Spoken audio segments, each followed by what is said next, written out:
PS Raman அவர் ஒரு பிராமணர், அதனாலதான் நான் அவர் நல்லா நடத்துறேன், ஆனா வில்சன் பிராமணர் இல்ல, அதனால அவரை நான் சரியா நடத்தல அப்படின்ற ஒரு குற்றச்சாட்டை அந்த வீடியோல நீங்க பேசியிருக்கிறீங்க அப்படின்னு சொன்ன உடனேயே அதை ரிட்டனா எழுதி கொடுங்க அப்படின்னு சொல்லி வாஞ்சிநாதன் அவர்கள் கேட்க, எதுக்கு ரிட்டன், ஒய் ரிட்டன் அப்படின்னு சொல்லி இவர் கேட்கிறாரு. உடனே அப்படிதாங்க கேட்க முடியும், ஒரு சார்ஜ் நீங்க கேட்குறீங்க அப்படின்னு சொல்லி வாஞ்சிநாதன் அவர்கள் சொன்ன உடனே இதெல்லாம் சார்ஜ் இல்லை, சார்ஜ் பின்னாடி வரும் அப்படின்னு சொல்லி ஒரு மிரட்டல் துணியில் பேசுவதை பார்க்க முடியுது.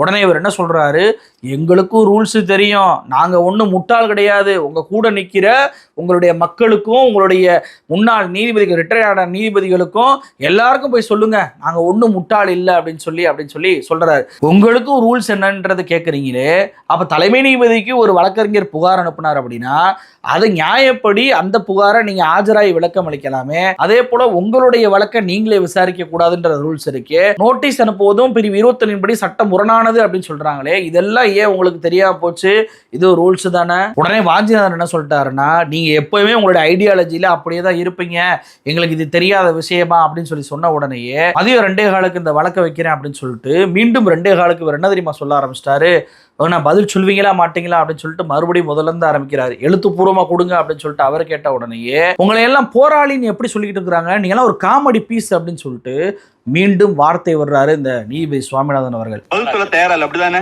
கேள்வி ஏற்கனவே கேட்டீங்க, நான் பதில் சொல்லிட்டேன். பதில் இல்லைன்றோம் நாங்க உங்களுக்கு. நாங்க சூழ்நிலையில எந்த இதுல என்ன வார்த்தை எப்படி பேசுனா எழுத்துப்பூர்வமா கொடுத்தா நான் பதில் சொல்றேன். உங்களெல்லாம் போராளின்னு யார் சொன்னாங்கன்னு புரியல. அடைமொழி என்றால் காமெடி பீசஸ் யாரு வராது.